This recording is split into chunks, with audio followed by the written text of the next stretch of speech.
அனைவருக்கும் வணக்கம்.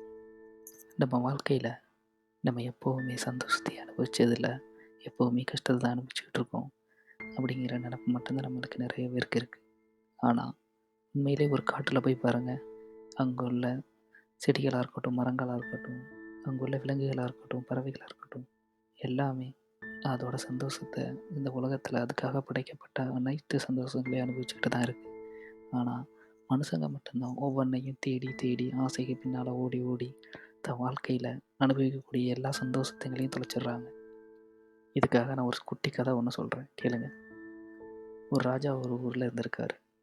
அந்த ராஜா இந்த நம்மளோட நாட்டில் யார் எந்த கவலையும் இல்லாமல் சந்தோஷமாக இருக்காங்களோ அவங்கள கூட்டிகிட்டு வரவங்களுக்கு தக்க சன்மானம் அளிக்கப்படும் சொல்லியிருக்காரு.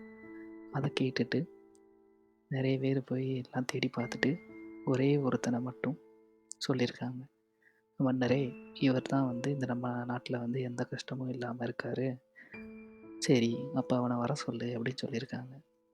சரின்னு அவரையும் கூட்டிகிட்டு அரசர் முன்னால் நிப்பாட்டும்போது அரசர் கேட்டிருக்காரு, உங்களுக்கு எந்த கஷ்டமுமே இல்லையா அப்படின்னு.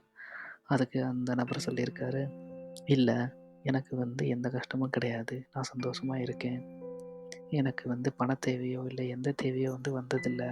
எனக்கு நான் சம்பாதிக்கக்கூடிய அன்றாட பணத்தை எவ்வளவு தேவையோ அதை மட்டும்தான் பயன்படுத்துவேன். மற்றபடி அதிகமாக எதையும் ஆசைப்பட மாட்டேன். அதனால் எனக்கு எந்த எதிர்பார்ப்போ இல்லை பேராசையோ அந்தமாரி எதுவுமே கிடையாது அப்படின்னு சொல்லியிருக்காரு. ஸோ இதை கேட்ட அரசருக்கு, இவ்வளோ செல்வந்தனாக இருக்கிற எனக்கே இவ்வளோ சங்கடங்கள் இருக்கும்போது ஒரு சாமானியனுக்கு எப்படி இப்படி இருக்க முடியும் அப்படின்னு சொல்லி யோசிச்சிருக்காரு. அதுக்காக அங்குள்ள அமைச்சர்கள்ட்டெல்லாம் கேட்டு இது எப்படி சாத்தியம் அப்படின்னு சொல்லி கேட்டிருக்காரு. சரி, அப்போ அந்த அமைச்சர் சொல்லியிருக்காங்க, அது அவனுடைய தேவைகளை பொறுத்து அந்த மாதிரி இருந்திருக்கு. அதில் ஒரு அமைச்சர் சொல்லியிருக்காரு, மன்னரே, நீங்கள் ஒன்றும் யோசிக்க வேண்டாம்.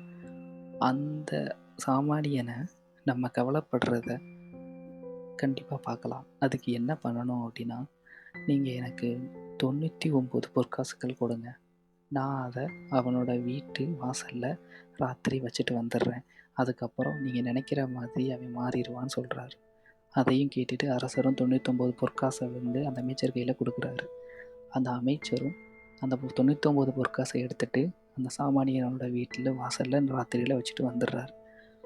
அது வரைக்கும் அந்த சாமானியன் நல்லா தான் இருந்தான்.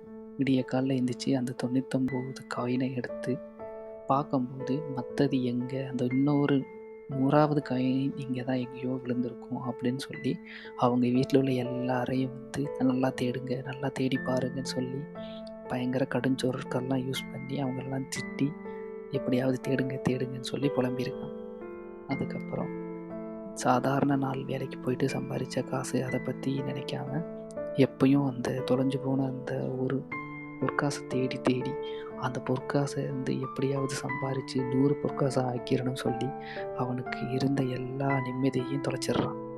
இதே தாங்க நம்மளோட வாழ்க்கையில் நமக்கு இல்லாத ஒன்றை தேடி தேடி நம்ம வாழ்க்கையில் எல்லா சந்தோஷத்தையும் இழக்கிறோம். அதனால் இருக்கிறது என்னவோ அதை மட்டும் வச்சு வாழ்ந்து பழகுனாலே போதும். மற்ற பேராசையும் படாமல் ரொம்பையும் ஆசைகளை வளர்த்துக்காமல் இருந்தால் நம்ம வாழ்க்கையும் எப்பயும் நிம்மதியாக இருக்கும். அதுக்கு நம்ம செல்வந்தனாக தான் இருக்கணும்னு அவசியம் கிடையாது. சாதாரண மக்களாக இருந்தோ இல்லை சாதாரண ஏழைகளாக இருந்தோ கூட நம்மளால் வாழ முடியும்.